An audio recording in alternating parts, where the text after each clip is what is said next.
I don't know how many of our listeners appreciate this, but wintertime in Canada means hockey time, which triples my workload. It means I have to work nights. So I have to get back into the habit of avoiding my mentions on challenge nights. Yes. No one spoiled it for me, but I knew this episode of the challenge, War of the Worlds 2, was lit because my mentions were blowing up. I'm John Chidley Hill. And my name is Sheldon Alexander. And I got to agree with you, John, because I feel like from doing this podcast and recording it when we do, which is normally the morning after, I have mastered the ability to scroll through Twitter and avoid challenge conversation. And I know people talk about there's like a function on Twitter where you can like block out certain words. And I know that's a thing. I just never really looked into it. But I've become pretty good at it. But you're right. My mentions as well. And it was just, and I'll applaud our listeners as well, because there were a lot of people who were very polite about it too. They were like, I don't know when you guys watch, but I need to know when you guys watch ASAP.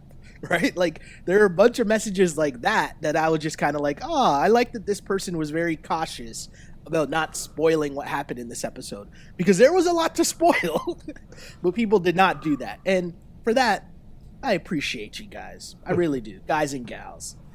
Yeah. Jill Robinson at Days Brady Pats says, when do you watch the challenge episodes? Because there's so much to discuss. Right? And I was just like, okay. All right.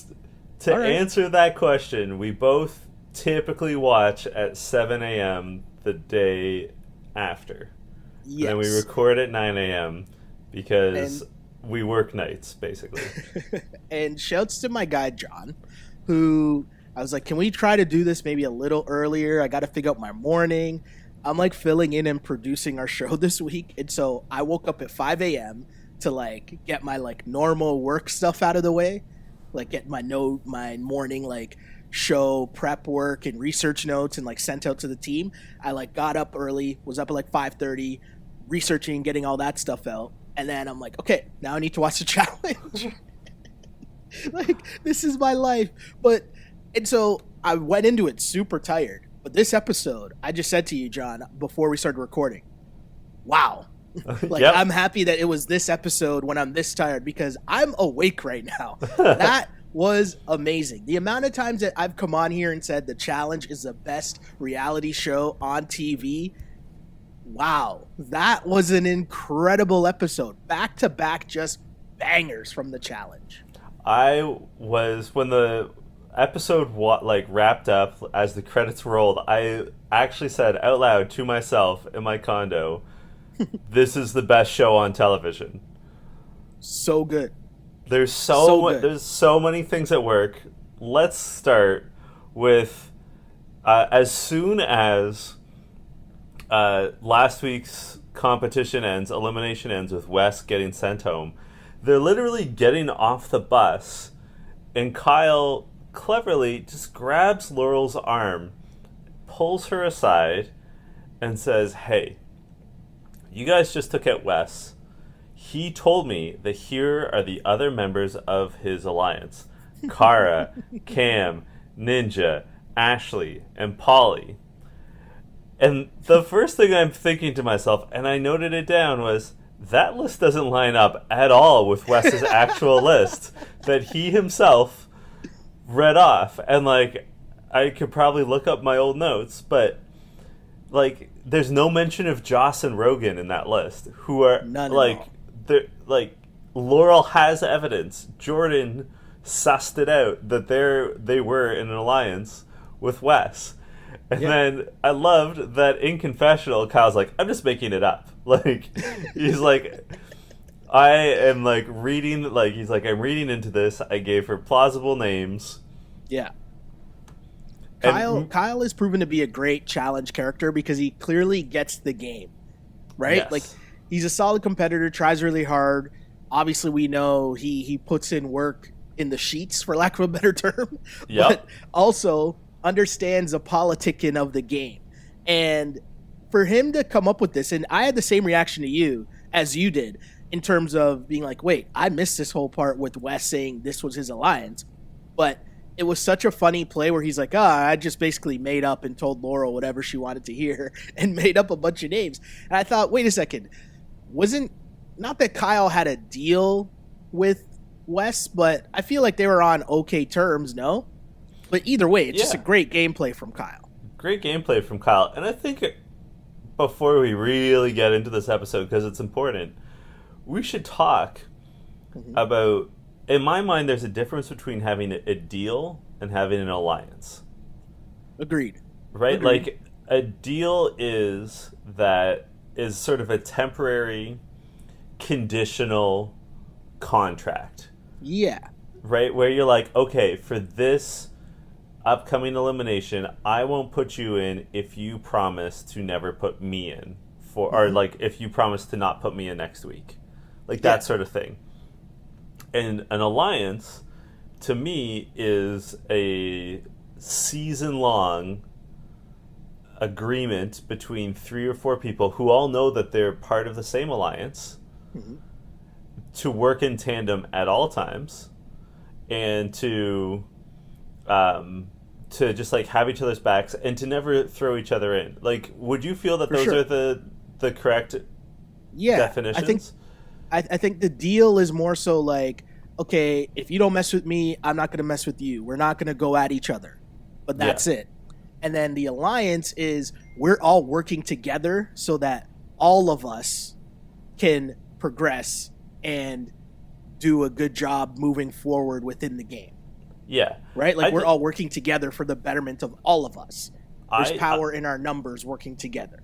Yeah. I just want to, like, sort of define that, because first of all, there's going to be a lot of talk about alliances, and also I think we talk about this a lot. We as in you and I have contrasted Johnny and Wes a lot, the Batman and Superman of the challenge. Okay. And, like, we've talked about, like, their different, like, ongoing strategies that they deploy, and how, like, the moral, like, when they get, especially Johnny gets, like, all morally, like, worked up, it's not really a moral issue, it's just 2 different strategies. And I think one of the important distinctions is that I think Wes works in deals and Johnny works in alliances. It's interesting. Just like, historically, like, Wes rarely has a long-term alliance from start to finish, and if he does, it'll be just, like, one person, like last season with him and Hunter.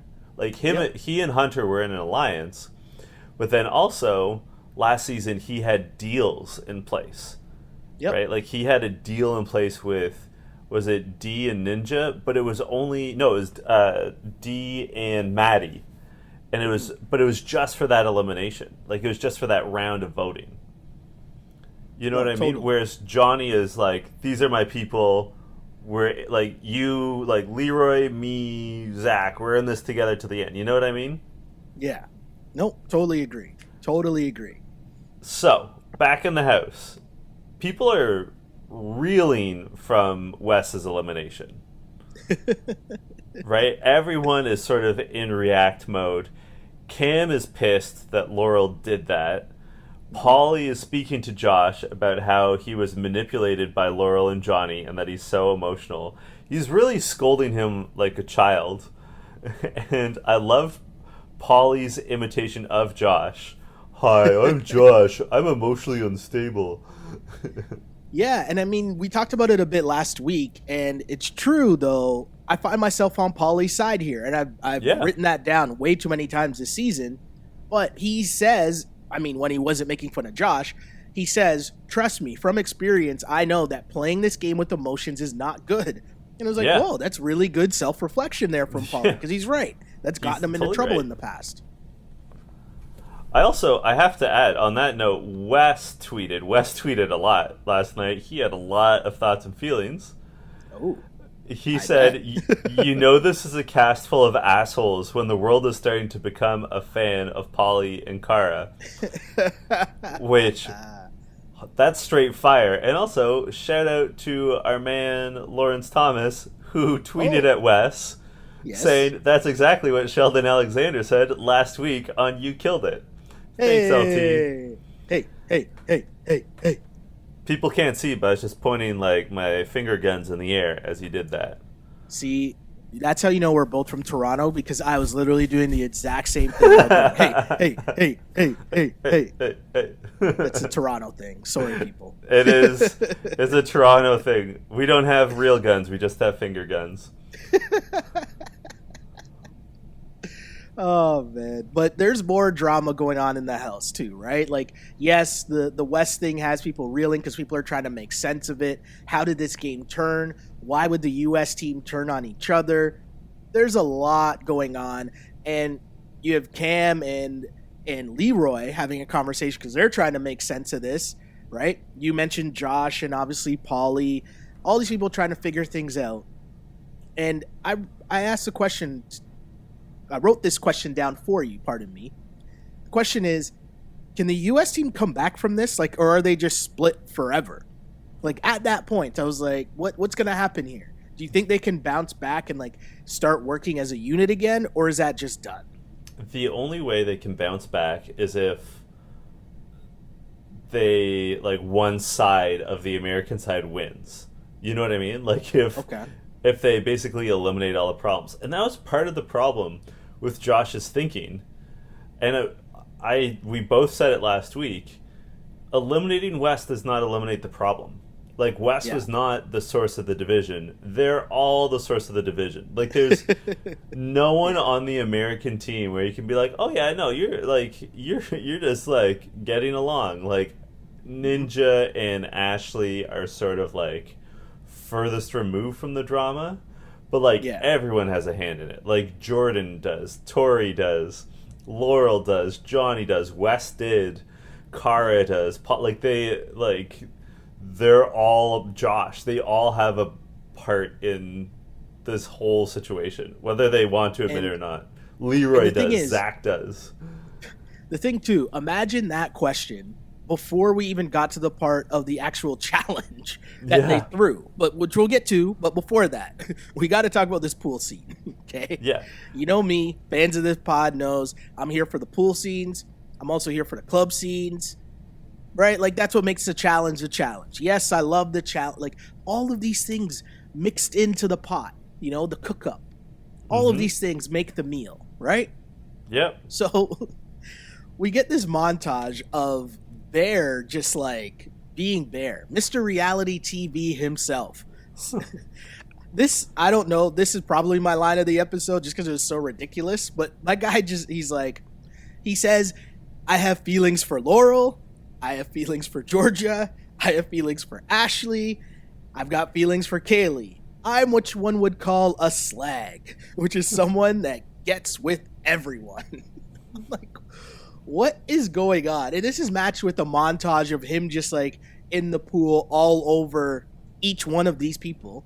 And I'm not going to dive into, you know, is he literally smashing all these people? I think he's talking about, like, you know, he's heavily flirting with all of these women all in the same house, which I just find hilarious because my guy was just about to get kicked off the show, right? And it's kind of like, hey, well, I'm still here. I might as well enjoy my time. And I respect that. He's just living every day like it's his last, and I respect it. Yeah. And I believe the strategy he's employing right now is that he's planting seeds. And, you know, maybe he can harvest them later. What is the term? The politicking? The politicking, that's right. I have 2 questions for you. Okay. The first is, given that Bear is spending so much time in that pool, exactly how much HPV do you think is floating around in that water? Jeez. Oh, man. My second question for you is, when are we going to start working out together in matching Canadian flag shorts? Okay, so this Josh and Rogan thing, like, yeah. I was going to skim over that part because I was just like, okay, guys, we get it. You're bros, right? Like, we get it. You're bros. You like each other a lot. You hang out with each other a lot. You work out a lot. Cool. I get it. But hey, one of the reasons why we love the challenge, because we say the same thing all the time, is that there's equal opportunity in terms of what's the term I'm looking for? Equal opportunity misogynist. Does that make sense? Right? Yeah. Okay. And so they give something for the ladies, they give something for the dudes, whatever it is that you're into, whoever you are, whatever you're into, there's something for you here on the challenge. That's and true. And again, to back up my line again, I respect that. Yeah. So Georgia does not like Bear floating around in the pool. And Josh tells Dee Hold on. Sorry. I can't skip over another one of Bear's great lines here. So Laurel says, again, I really like your face and your eyes. And Bear responds with, I like your ass. Like, what is going on? Followed up by Bear saying to Laurel, hey, do you think we should start trying for babies? And Georgia, who can obviously hear and is watching this go on, she says, he said that to me yesterday. There, man. He's entertaining. Say whatever you want. Are you not entertained? Georgia had a great episode.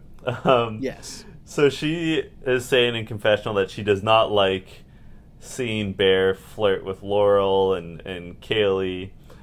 Josh tells Dee about how he's frustrated by the Georgia and Bear situation, and Dee tells Josh that if Georgia hasn't really reciprocated by now, he should give up.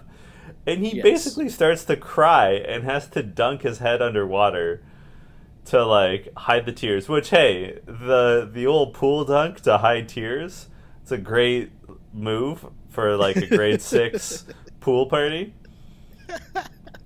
And I want to give advice to Josh on the off chance that he's listening to this show. And to any of those young folks out there who might be listening to You Killed It to distract themselves from their romantic problems. Okay. And that is, mixed signals aren't mixed at all. Like if someone's giving you mixed signals, that the signals they're not that into you. Yes. That's just, correct. We teach life lessons here too. It's not just about the challenge. It's You Killed It, the podcast about the challenge / life lessons. Agreed.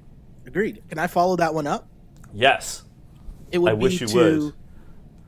It would be to accept the friend zone or don't. Yep. No, notice that you're in the friend zone, and either you're going to be cool with it or you're not. But you have to acknowledge it, because the sooner you acknowledge it, the sooner you can move on. The friend life zone lessons. is undefeated. Right?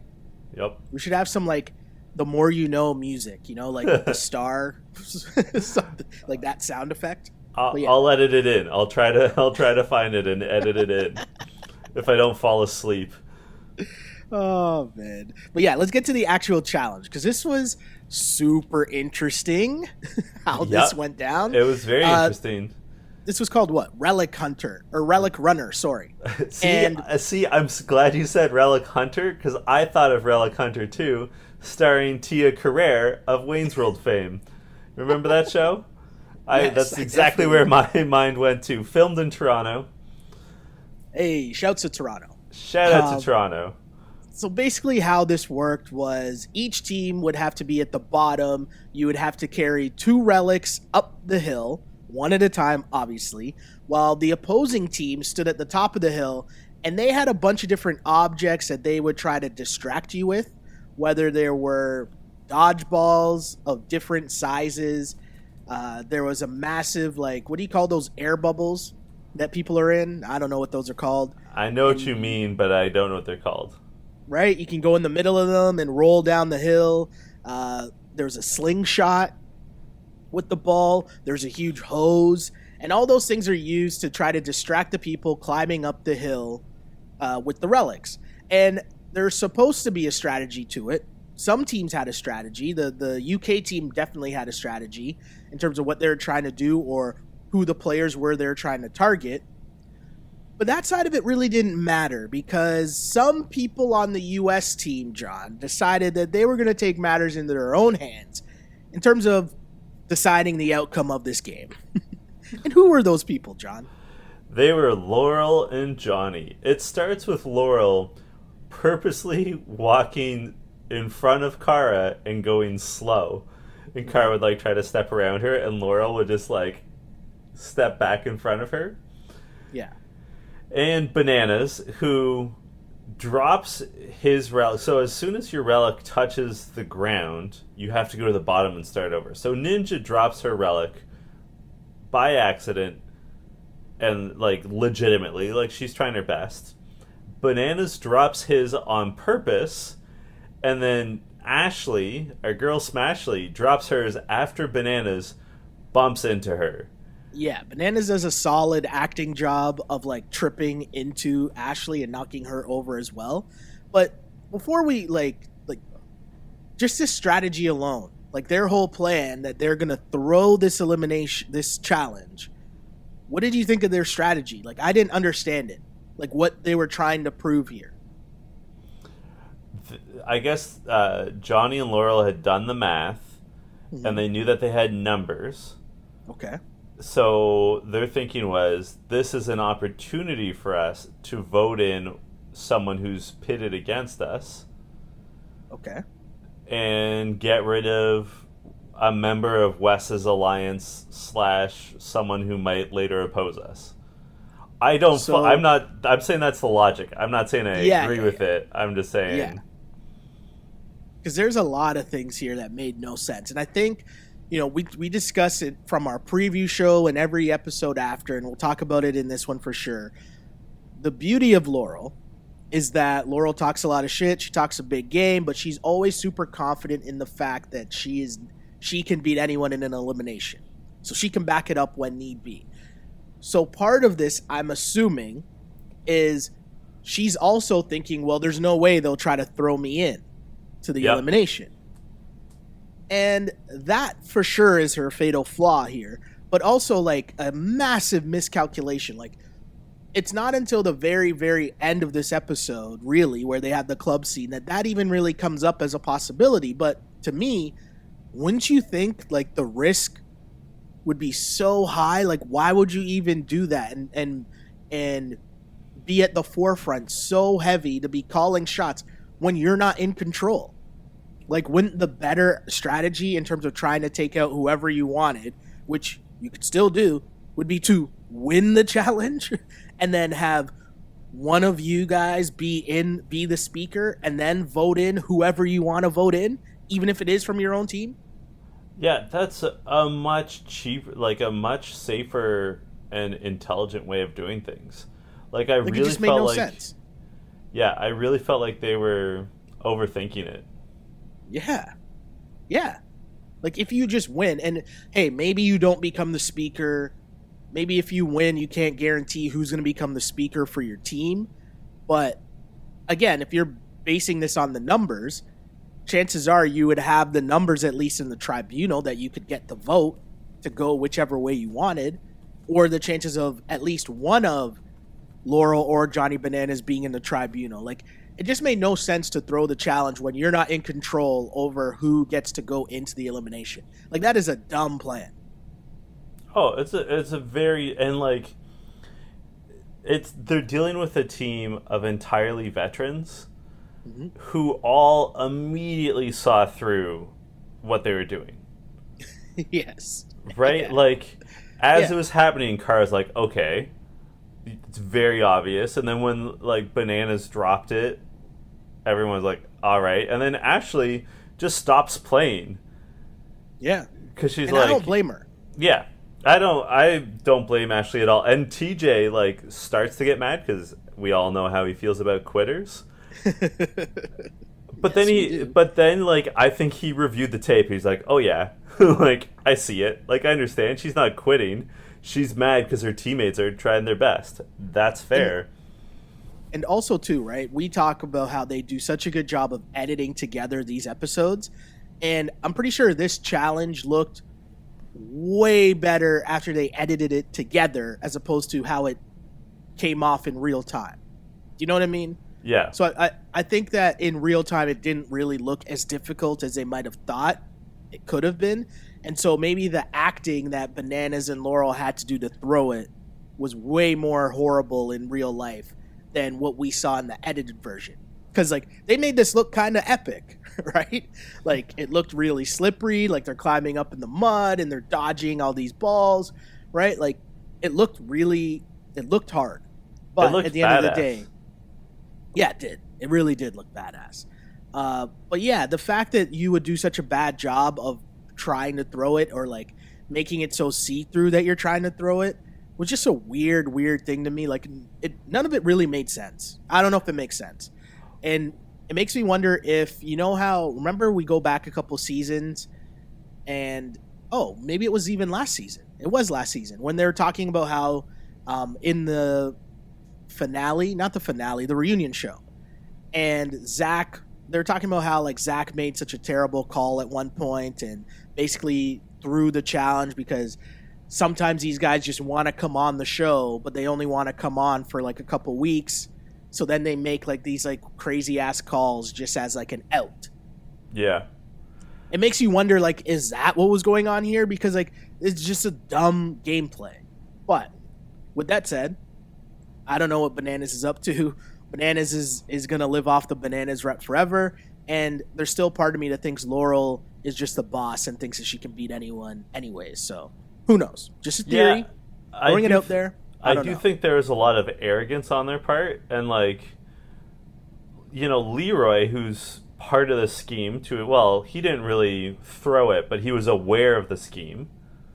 It was like, oh man, Bananas is such a good actor, but like no one bought it, right? And then like, he just came off as an even bigger dick because he's at the bottom. He's like yelling at Ashley for not finishing, and she's like, you just threw the competition, you knocked me down, like why are you shouting at me?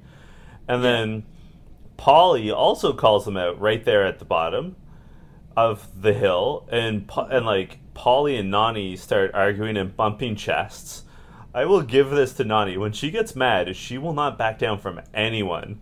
Did you see that Turbo was just like holding her like a child?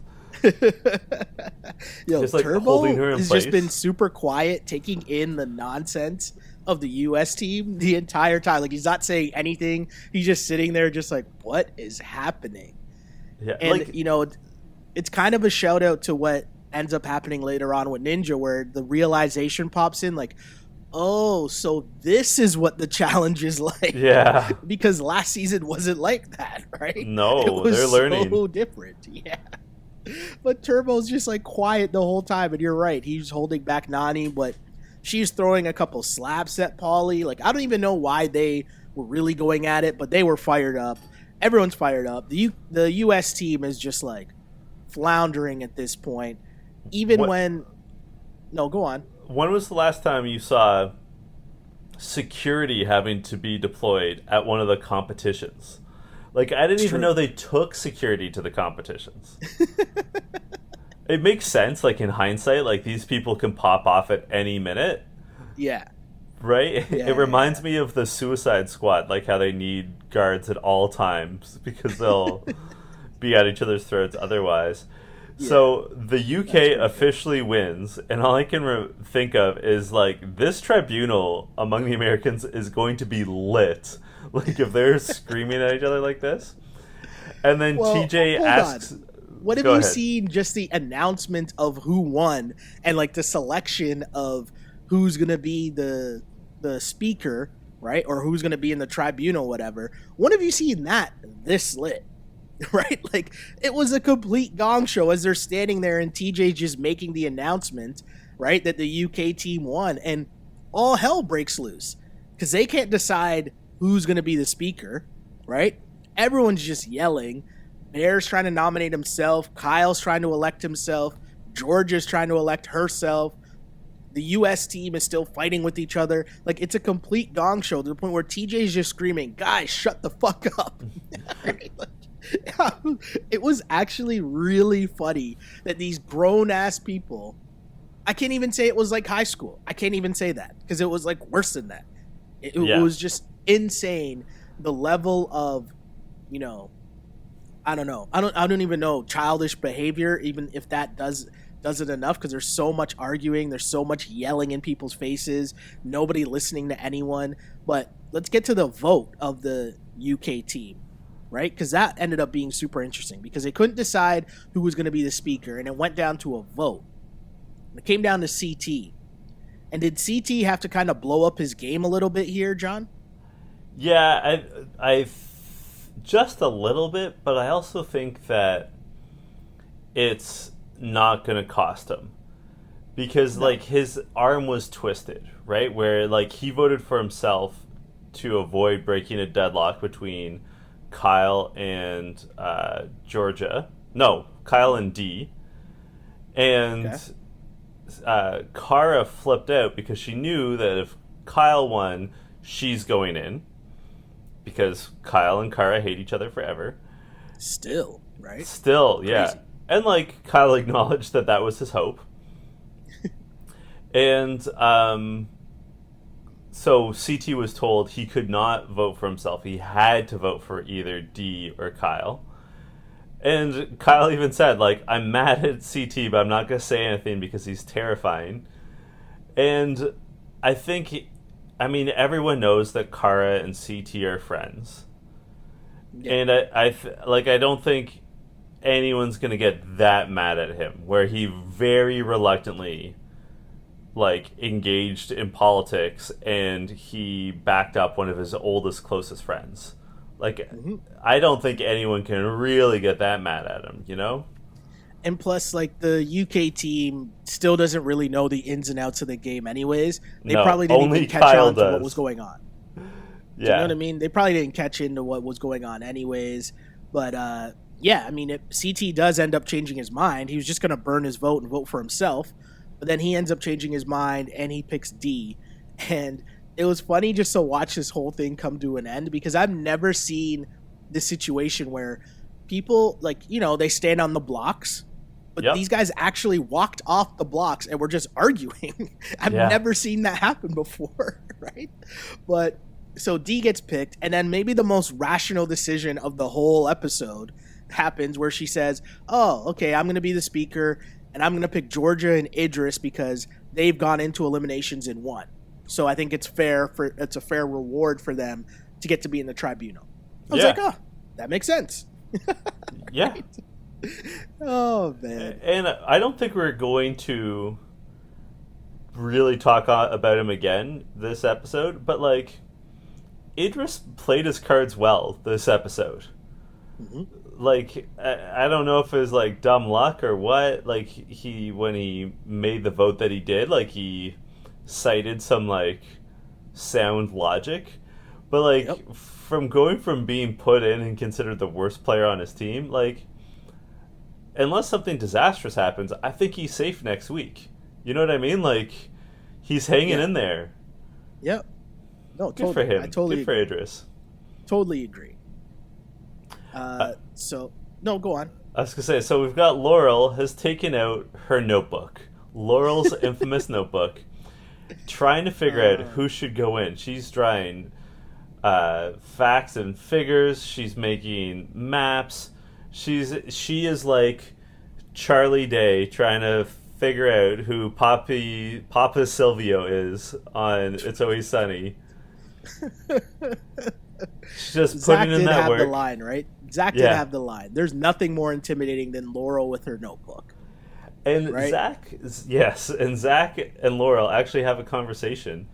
And Zach, who had been roasted, as you said, at the last reunion for potentially throwing competitions, says to Laurel, like, hey, just whatever you're doing, don't throw competitions. Yeah. Like, cut that shit out. Yeah. And she's like, well, and, like, explain to it, and she's like, well, who should we be putting in? And that's when she took out her notebook to, like, run through all the possible scenarios. And, like, here's what I think having that notebook is smart. Like, if that helps you, like, figure out the votes and everything, more power to you. But it seems to me like it'd be so dangerous in that house. Like, you'd have to take that notebook into the shower with you. Like, you would have to keep it on your person at all times. Like, it would have to be under your pillow. You know what I mean? Like, but you again, could... like the part that I don't understand is because the notebook also makes it seem like you think you're running shit, which she does. Yeah. But you're not in control this week. So how could you be that brazen to just like, you know, flaunt the fact that we're going to throw challenges because I think we're in that much of control of this game that we can throw challenges and I can still get whoever I want out of this house. That makes no sense to me. Yeah. That's just dumb. And also on top, well, we'll get to that. We're going to get there. Yeah, we'll get there. But Zach's other pitch to Laurel was that he thinks that himself, Laurel, Jordan, and Tori are the 4 strongest players. And so if they got to the end together, like he'd run a final with them, is what he was saying, right? Yeah. Which I thought was very interesting for them to acknowledge. But basically they're just talking about who would they be okay with going in.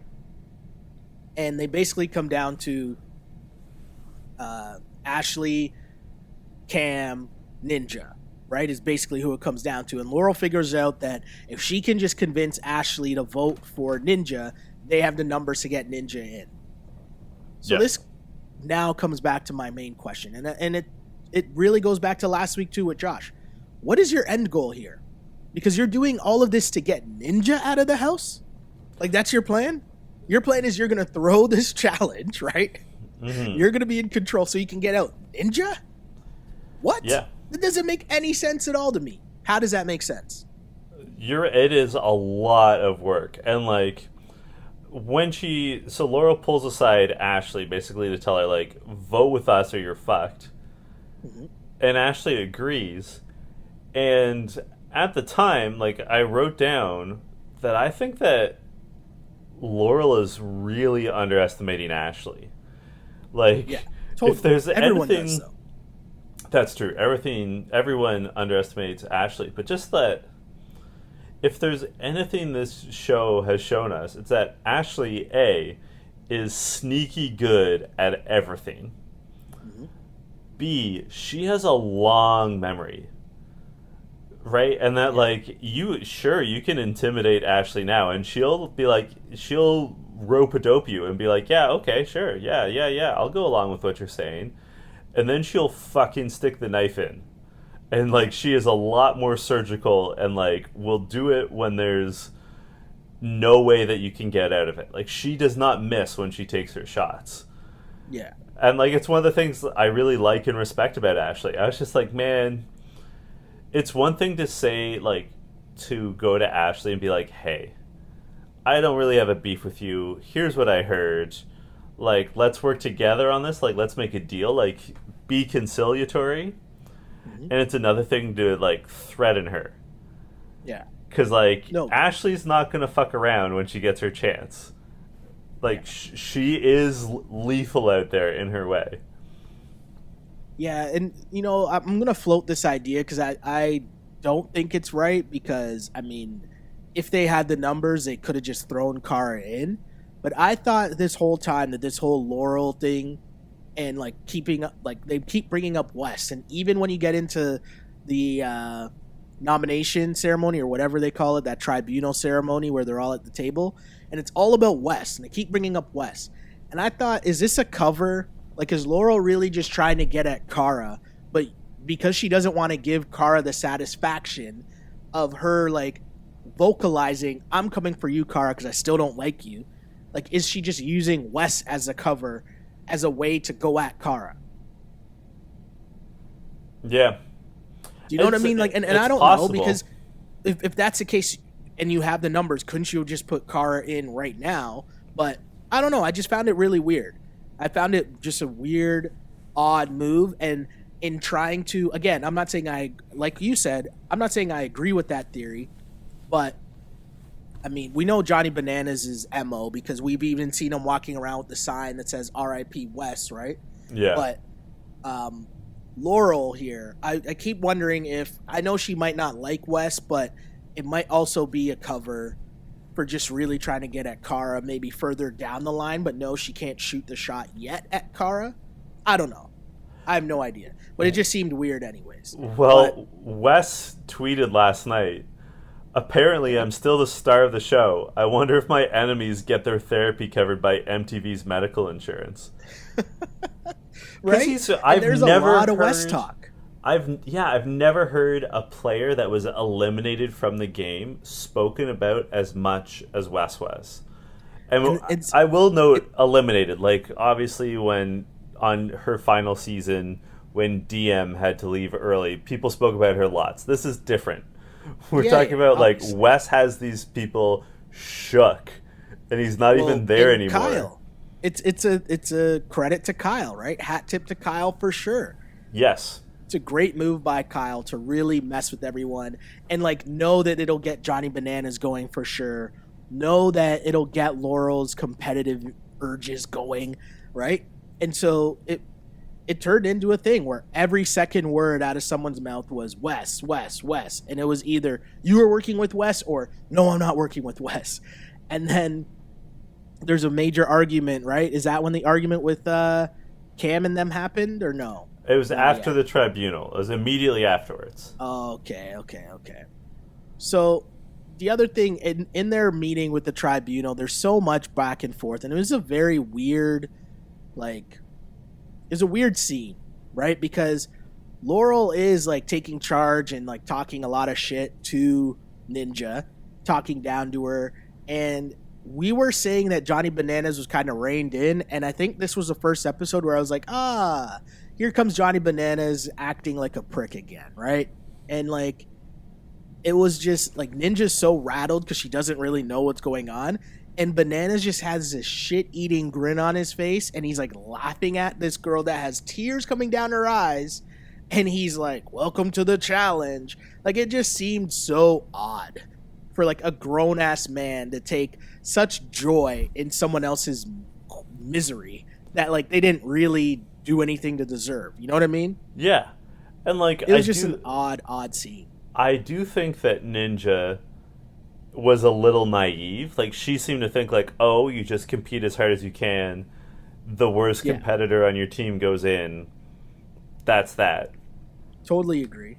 But Laurel's, like, anger that there was a secret alliance is absurd. And, like, let's get to the argument between her and Cam.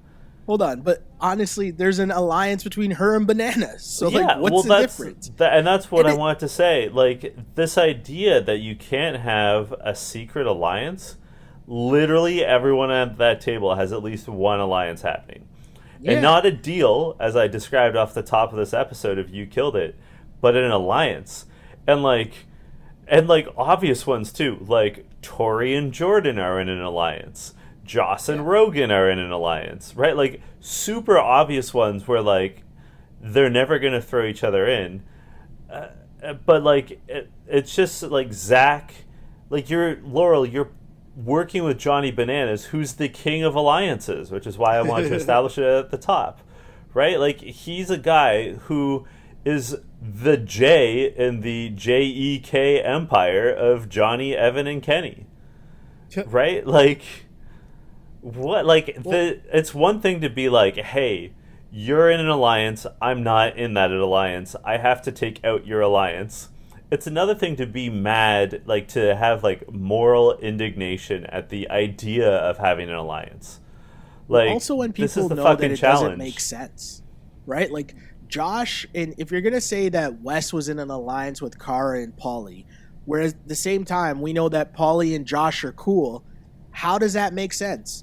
If Pauly and Josh are on a side where they're not going to go at each other, how does it make sense that Wes was in it with Pauly and Kara and they're going to get them out? Like, that makes no sense. Yeah. I don't know. All of it was just crazy. But, you know, again, as brought up by Tori, the politics this season are just different, and this is what the real challenge is. And it was an eye-opening experience for the people in their second season, because last year was way different than this season, and you're seeing that with this team of the challenge vets, this is how the game goes down. There's so much more to it. And, you know, I thought it was interesting. They end up picking Ninja, obviously, right? Mm-hmm. And now she's meeting with the three of them in terms of Idris, Georgia, and D.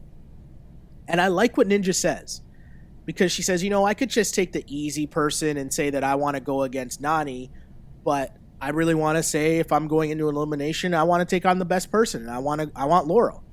And I respected that. I thought that's a big time call. I like that. It's a huge call, and like in Ninja's position, I think it's the right call. Like, if I'm gonna go down, let's do this. I did love that D says, we'll put in whoever you want. And Georgia immediately says, no, we won't. We'll consider it. And I will say that I miscalculated something, because at the time I was like, I don't understand why Georgia's so hesitant to put Laurel in. Like, why wouldn't you want to take a shot at Laurel? But realizing that obviously she's playing off the mindset that Laurel wants them to have, which is, you put me in, I'm going to win. And when I come back, I'm coming after you. Right? Yeah. Like, she was playing into it. And that kind of was the fear. Instead of thinking, well, cool, if Laurel, which she did state later on, you know, where she's like, if I have to go in and I'll take out Ninja, and then I'll come back and then I'll take out Cam, and then I'll come back and then I'll take out Kara. And it's like, cool. No one's saying that you can't do that. But all that means is now you're in multiple eliminations, which just gives the opportunity of a random challenge to pop up and screw you. Because not everyone's going to be a headbanger that you can just physically dominate your opponent, right? And the more challenges you go into, the more eliminations you go into, the greater chance there just being some random puzzle that anyone could win. But Meanwhile, Kara is crying. She is basically losing it. And Josh says something interesting. He says, Kara is the battery on Polly's back.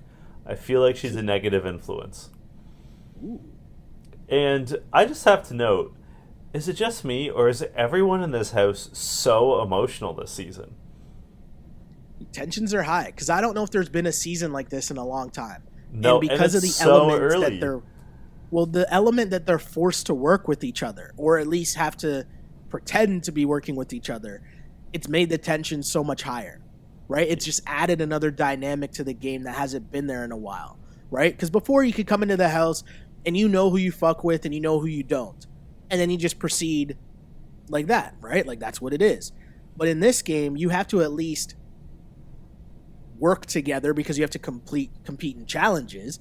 But then the game plan and the strategy and what comes out at the end of that conversation with Polly and Kara, in which Polly's like, okay, now I know I need to think about this game differently, right? Like, I need to start thinking about playing the actual challenge game, meaning like the behind the scenes game is just as important as the actual challenges. And I think that's gotten ramped up, because they haven't been in this position where you need to figure out the ins and outs and how this is going to work, which is evident by the moves made by Laurel and fucking Johnny Bananas, no? Yep, absolutely. So then we get your favorite time on any episode, any season of the challenge. Sheldon, we go to the quote-unquote club. Yeah, and I've got to say, it's disappointing. There's a disappointing club scene. Yeah, when it first popped up, like, I was like, okay, here we go. But as mentioned before, our longtime listeners will know, I love going to the club with the challenge, because you get to see what's going down. Who's a dancer? Who likes getting down on the dance floor? Who's the one that just posts it up? Who's the one that is like the ringleader going to the bar and ordering the round of drinks? Right? Like, that's what I want to see in terms of the club scene. Who's talking to who? Who's whispering in whose ear? And there wasn't really much of that going on, per se. You know, there was not much. I mean, Laurel's talking her big boss shit, you know, about how she's going to take out whoever, telling Johnny Bananas that. Josh is still falling for Georgia. Georgia and Bear, you see that start to creep a little bit, right? Mm-hmm. But the key here is Johnny Bananas doing his game, and Johnny Bananas telling Georgia, do not vote for Laurel because it's a death wish. And Johnny Bananas is doing what Johnny Bananas does. It worked. Georgia didn't vote for Laurel, right? That's correct. It worked. It worked. And the other side of it, though, because again, it's an element of the game that Johnny Bananas and Laurel aren't used to. Because if you look at it, cool, you convinced Georgia. All right. Dee was never going to rock with you. She's going to rock with whatever her friend Ninja says. And Idris isn't fucking with y'all for sure because y'all threw him in. So they completely miscalculated this whole thing. They really did. Anyways. And I feel like Johnny and Laurel are overplaying their hand. For sure. Like, it's their plan. Like, I don't think it's the best plan, but like, it's a plan. It makes, it's keeping them safe in theory for a week. But just like, if they'd been more subtle, like if Laurel hadn't been just like marching around the house telling people what's going to happen, if Johnny had just let Georgia vote the way she wanted to vote, you know what I mean? Like, they just, if they hadn't been so obvious in throwing the competition. It's classic reality TV 101, whether you're talking Survivor or Big Brother or The Challenge. People make a big move, and then they start feeling themselves. Yep. Right? And then you get overconfident, and then what happens to you the next week? Someone else is coming to take your corner, right? That's right. They got too overconfident, and they overplayed their hand, and the biggest issue that we said last week in terms of Josh's move was it's way too early in the game, right? And so that's what happened. You exposed yourself that early in the game, and now you have this situation where, as you mentioned, they get back to the house, and Laurel is having this whole argument, which I'd love to get your take and the people as well that listen to this podcast that are Challenge fans in terms of this whole argument with Laurel and Cam. Because I've already seen, because this scene they put on Twitter, right? The argument between Laurel and Cam. Yeah. And I was going through people's comments about it, and there was a lot of people being like, I don't even get why Cam thinks she's so nice, and Cam is always bigging herself up, and blah, blah, blah. And that was without the context of the rest of the episode. Mm-hmm. Do you know what I mean? So I wonder if people's opinions have changed now, because for me watching it, I didn't really have an opinion when I just saw the clip, but watching it in the context of the episode, I was like, no, I like what Cam did. Yeah. Because what Laurel has done in this entire episode has puffed out her chest and been like, I'm the boss, I'm running this. And she's done it loudly. And so Cam was just making it known, like, I'm not afraid of you. All your gimmicks, all the loudness, and I respect that. That's two bosses going at each other. And I know people have this thing about Cam, like, oh, she's not a boss. What has she actually done? Blah, blah, blah, blah, blah. The main thing about that and being the boss, though, is that I'm not going to be intimidated. Like, you are not better than me, at least in my mind. You're not better than me. We are equals. I'm not afraid of you. I will go in the elimination with you. Everyone else might be afraid of you to go in the elimination and they tiptoe around you, but I'm not one of them. And I loved what Cam did in that scene. And I'm talking from someone who's a Laurel fan as well. I'm a Laurel and a Cam fan, right? Like, I rep them both. But I loved that scene because it was just the two of them going toe-to-toe, just like, it made me want to see the matchup in the elimination. It's also, what Cam's saying is true. She was not in an alliance with Wes. Like, they'd had conversations. But, like, again, I don't understand. And, like, I like Laurel. I'm a Laurel fan like you. But, like, I don't understand what the expectation was. Should people not be entering into alliances?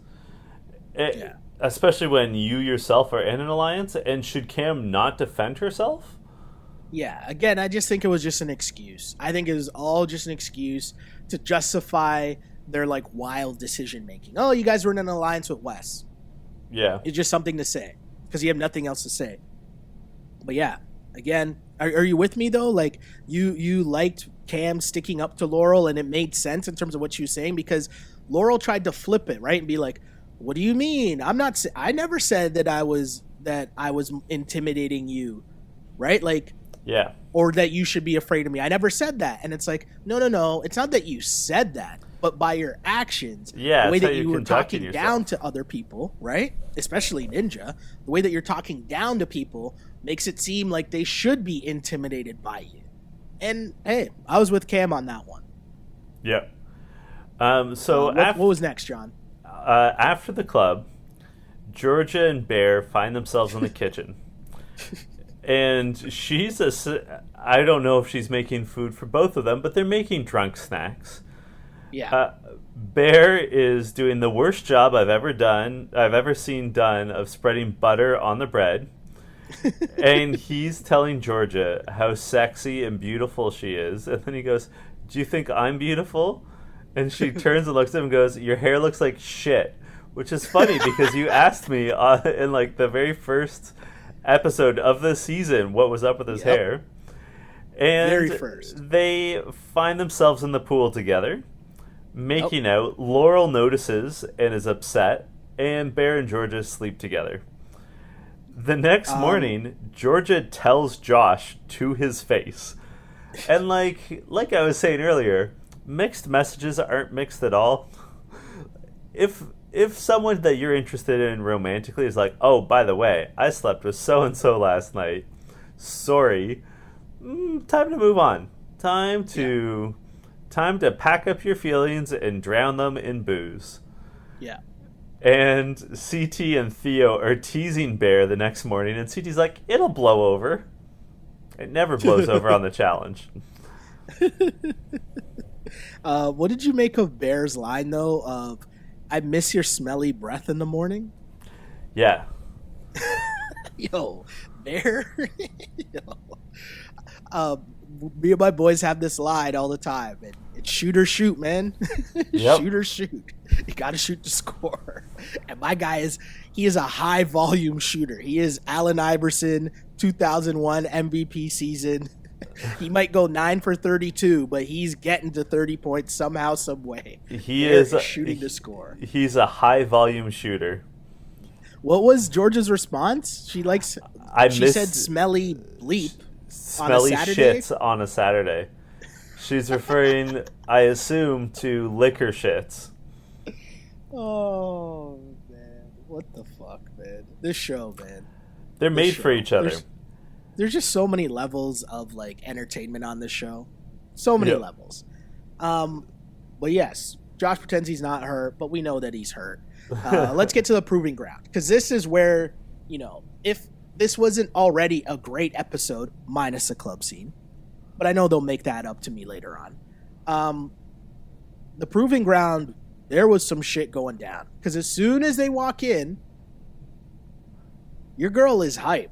It's clear that it's a climbing challenge. I have to say, Ninja, like Turbo, has that big nerd energy. She's got a little bit under wraps. She's not like Turbo, who's just out there wilding with Street Fighter poses. But she definitely has that same big nerd energy. And it comes out full blast when she realizes it's a climbing challenge. And in confessional, jumping up and down. And like doing like little like golf claps. And just like, I have to say, Johnny was like, "Oh my god, she's being full ninja. She's going full ninja." Mm-hmm. It's so annoying. I would find it hard to take as well. At the same time, I understood. Yeah. Like, yes, it was ridiculous. It was over the top. But it made sense because as I was sitting there watching it, I was like, holy shit. If you're the UK team, you have to put in Laurel now. Like, if you don't take your shot at Laurel now, you're morons. Yeah. You'd be Josh level of stupid. Did I just say that? Yeah. I guess, sorry. I should use a Dan Le Batard thing where it's like, you can't call people stupid. You say their behavior is stupid. So I take that back, Josh. You exhibit the behavior of someone who is stupid. That is correct. He is, I think, I feel safe saying that Josh is a very emotional person. Correct. So, it's called Branched Out, and what you have to do is use 21 branches, which they're essentially like metal pipes that are made to look like Q-tips for safety's sake, and you have to insert them into these holes up the side of a tree. And these holes are like, they're distinctive. They're like metal rungs that have been drilled in, and then they've had these metal holes, I guess, inserted into them. Whoever gets the top and rings their bell first wins, but you must use all 21 branches. Yes. You must put all 21 branches in the holes. Yes. So at this point, did you know that they were going to pick Laurel? Like, you were anticipating that at this point? Yeah, I'd seen stuff in my mentions. I'd seen a tweet by Laurel. I knew what was coming. See, I missed all that. So I was happy. I missed all that. I didn't know. And I'll be honest, I was getting so excited for it. Because I was like, either way, and someone's confessional said this, but either way, whatever the outcome was, it was going to be incredible.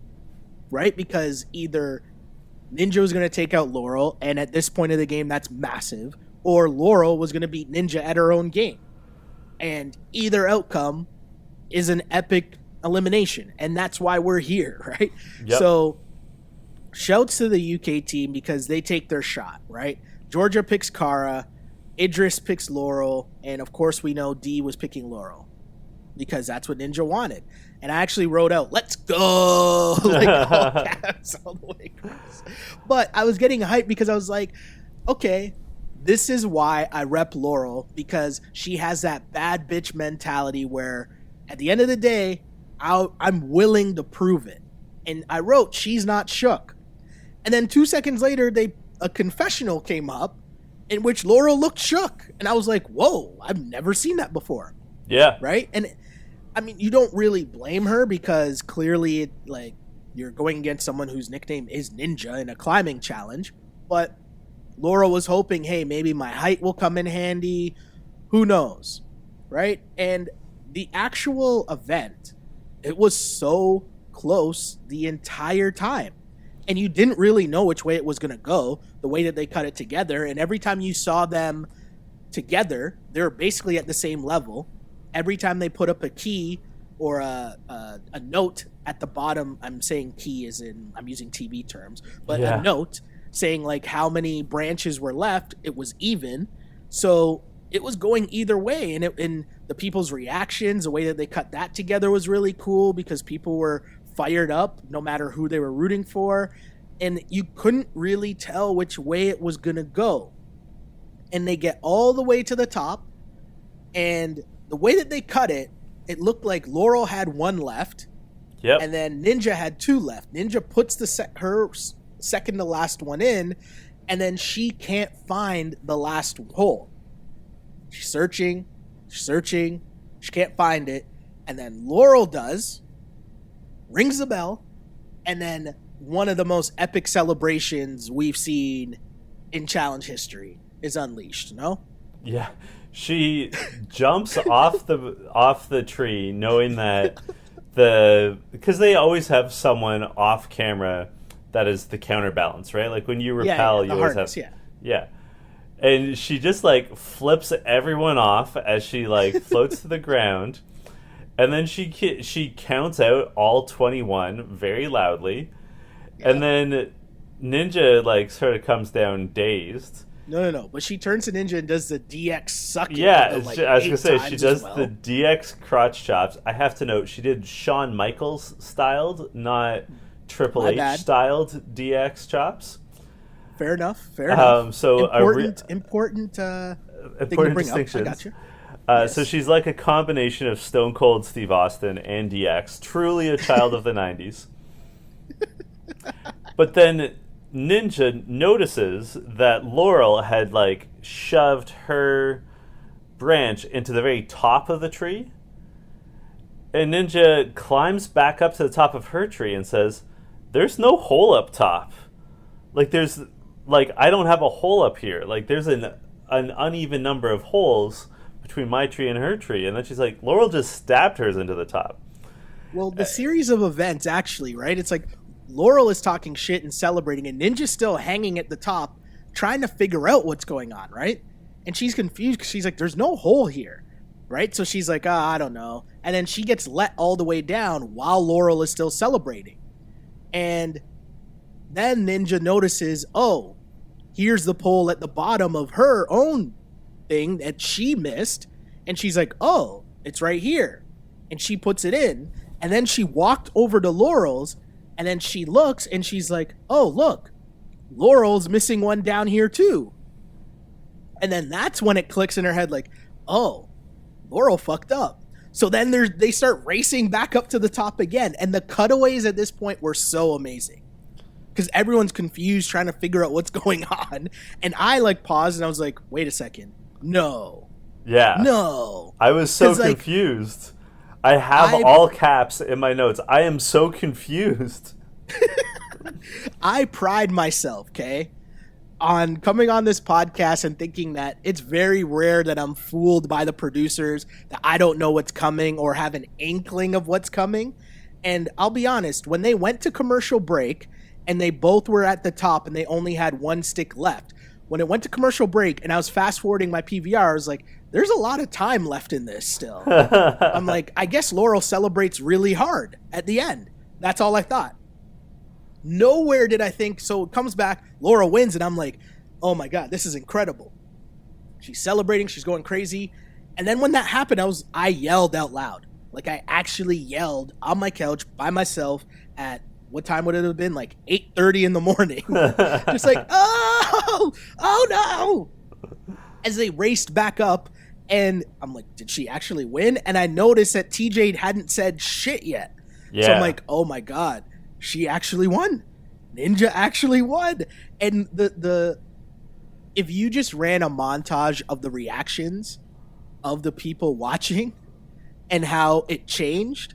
So all the people that were like stunned and mad at the beginning then flipped to being happy and vice versa.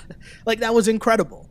Because again, I didn't really have a vested interest in terms of who I wanted to win or who I wanted to go home. Like, I was just here to be entertained. So I was entertained. Do you know what I mean? I didn't have a rooting interest per se.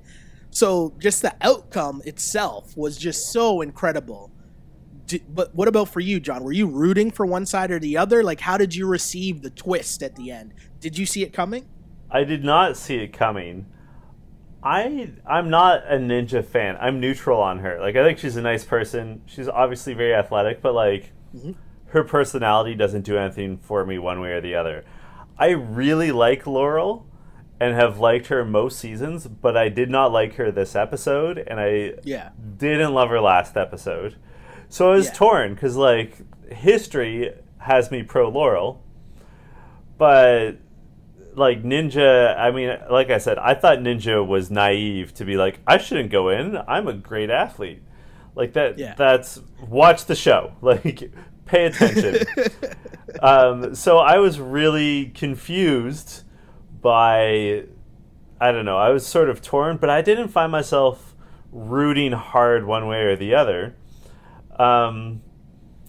But like, it was, I didn't like Laurel's celebrating. Like, I thought that was over the top. Like, act like you've been there before, because you have. Right? And I don't know if you've really seen Laurel's Twitter, but she's arguing that because TJ blew the horn, the competition was over. And which is a dumb argument. Yeah, it's not a great argument. She said, "This was the trickiest and weirdest experience I've ever had in a game on this show. They never make mistakes like that when it comes to gameplay. They checked my post and blew the horn to end gameplay. If anything, I believe this called for a reset."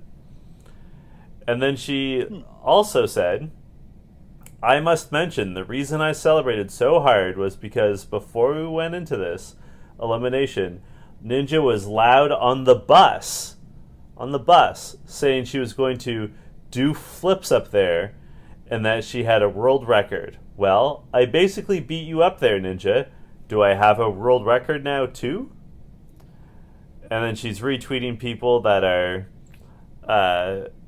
like supporting her, and like someone posted a screen cap of like how it's a big production error that she could fit her branch up there.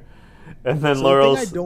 The thing I don't get though is, did Laurel, like, she didn't poke a hole in it. Like, there's an actual hole there. Yeah. So there is a hole at the top. Yeah.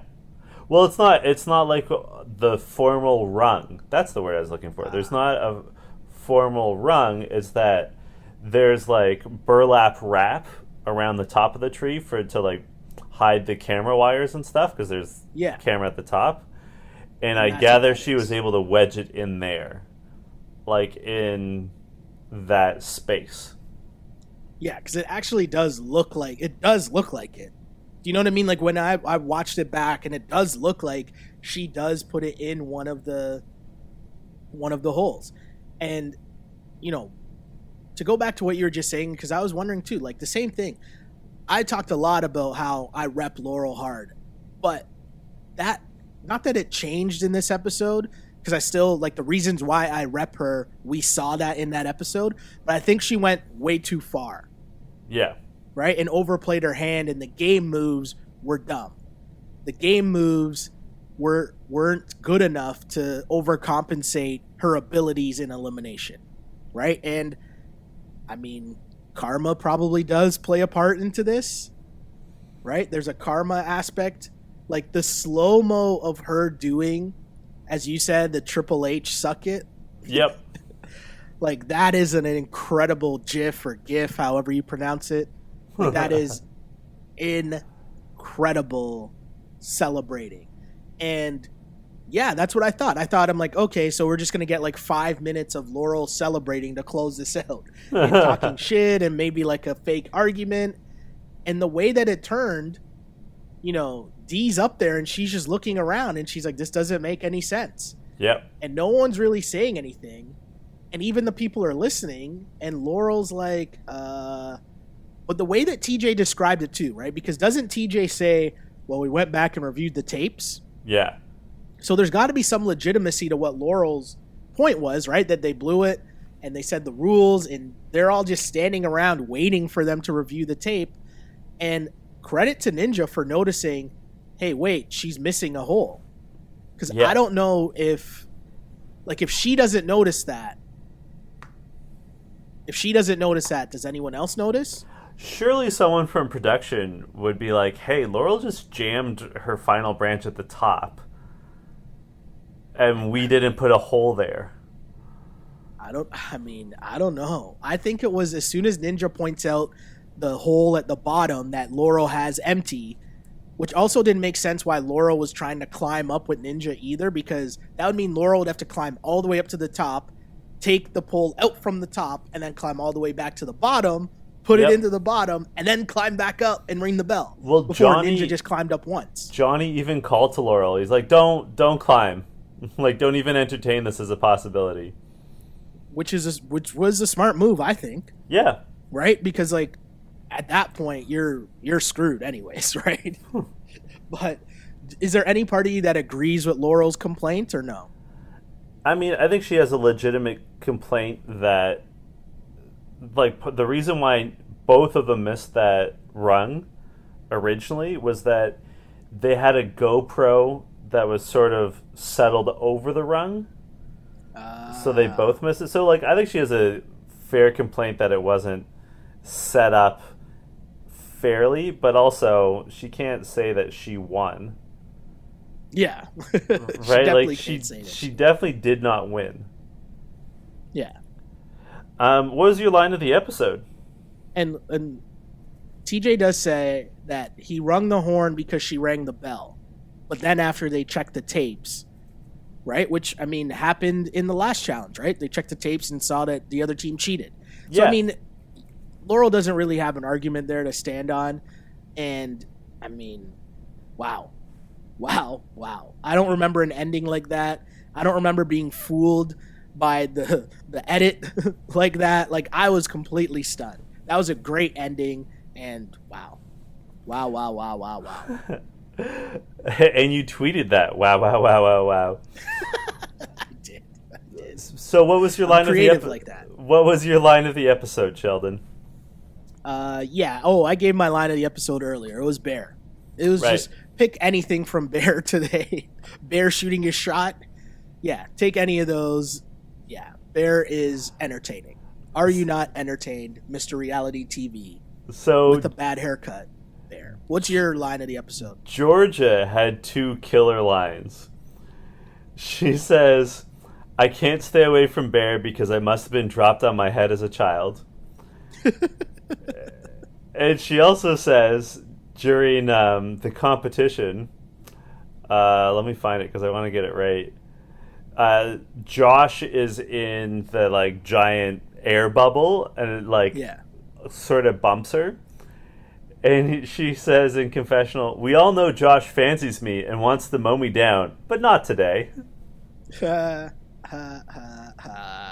Shouts to Georgia. Georgia's good peoples.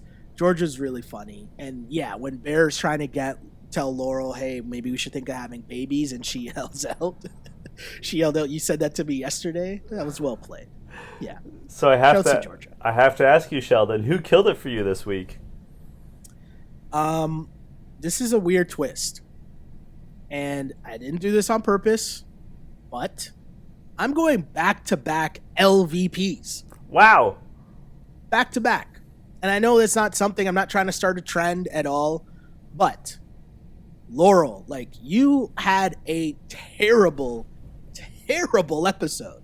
And it pains me to say this because I love Laurel. I think Laurel is one of the best competitors on this show. She's highly entertaining. She hits you from all angles, whether it's, having fun in the house, hooking up, beast mode in challenges, talking shit. Laurel is great reality TV. She's a great challenge competitor. But this was one of the worst episodes I've ever seen for a competitor. First off, she fell for Kyle's lies. Okay? Why are you listening to Kyle and just taking Kyle's word? Who's Kyle? Why would Kyle know everybody that West was in an alliance in? That makes no sense. You just took his word for gospel and you ran with that. 2, you were manipulated by Bear this whole season. You're following him around like a little puppy dog, and then Bear hooks up with Georgia and you saw it. Then on top of that, if I called out Josh last week, okay, for weakening his team to then eliminate one of his own best players, Laurel throwing a challenge for your own team to lose, and you coming up with this plan, then running around the house with your notebook calling shots, in the tribunal being super rude as if you're calling all the shots, especially, again, this all being based off info from a lie from Kyle. But then, again, now you end up in the elimination. You threw a challenge for your team to lose, and then you end up in elimination. Then if it couldn't get worse, you think you win. You're celebrating like you just won a championship, like you're Joe Carter and you just hit a walk-off home run to win the World Series, bat flipping like Batista, flipping off everyone. And then it turns out that you lose. I didn't think that it was possible for someone to have a worse episode than Josh did last week. But Laurel, you proved me wrong. And for that reason, you are the LVP of this episode. And that hurts me to say. Because Laurel's my girl. I rep Laurel. That was a brutal episode for Laurel. And I like that she said, though, oh, I have to come back. I love this game too much. I got to come back. Yeah, you do. Because you gotta make up for this shit. Well, you touched on who my MVP is, and that is Kyle. Yes. Because we talked about how Johnny and Laurel did too much, and it's just putting the heat on them, and it's over the top. Do you know who did the exact right amount? Kyle. Kyle, in at most a 5-minute conversation. Yeah. Totally destroyed the Americans. And the best part is, now that Laurel's out of the house, no one knows that he did it. Right? True. Like, there's no one who's going to be like, fucking Kyle, right? Like, he just, pushed the first domino and then let it all play out. He didn't gloat. I mean, we saw him at one point in the pool with just, like, a shit-eating grin watching all this play out. But aside from that, totally didn't sell it. You know, no one knows his role. I'm not even sure Kyle recognizes how influential he was. Yeah. But just perfectly played. His nemesis, Kara and Polly, who he can always count on for gunning for him, They're totally occupied. The Brits, his team, finally won. Like, just a great job. He now has a better sense of where CT's loyalties lie. Right? Like, just a great fact-finding week. You know, setting things in motion without any blowback falling on him. And, like I said, the trail is not going to come back to him. Like, just a great performance by Kyle. Good on him. Good for you, Kyle. The biggest thing, though, about where we're at so far in this season is, and I'm not patting ourselves on the back for this because there's no way we would have predicted something like this would have happened. But we said in our preview of this season, USA versus the UK, the US would be their own worst enemy, right? If you go back to just how this game was playing out, they were dominating the UK so easily. And now in the span of 2 weeks, the U.S. team has lost arguably two of their best players. Well, definitely their strongest female competitor.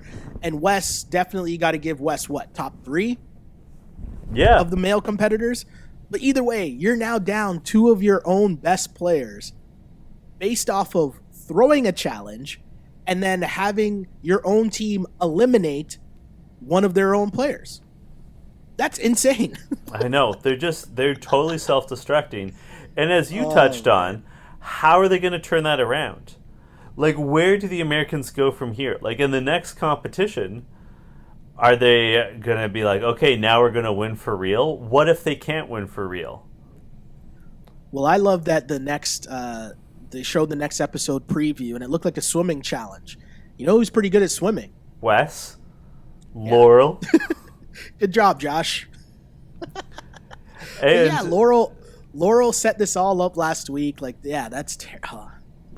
And there was another clip of people shouting at Josh and him going, "Stop speaking to me like I'm a child."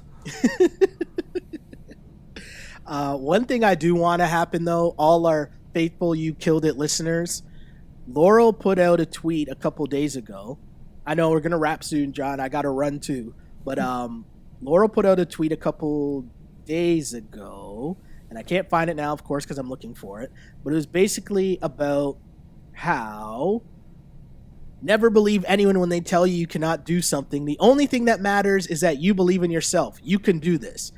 And I quote tweeted this and said, so this means I should be able to get you to come on our You Killed It podcast then, right? And she hasn't responded back yet. So I would like for our You Killed It listeners to tag our friend Laurel.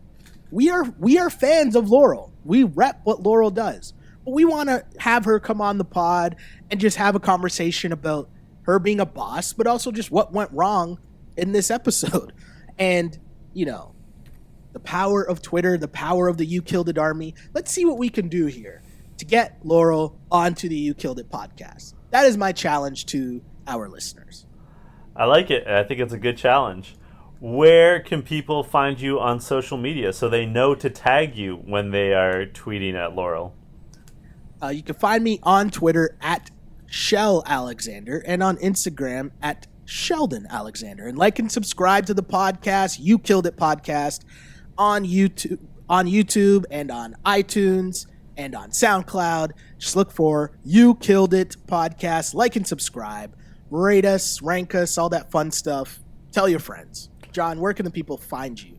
I am at J Chidley Hill on both Twitter and Instagram. And that's all we have this week. Until next week, this was You Killed It. You Killed It. Except for Laurel and Josh.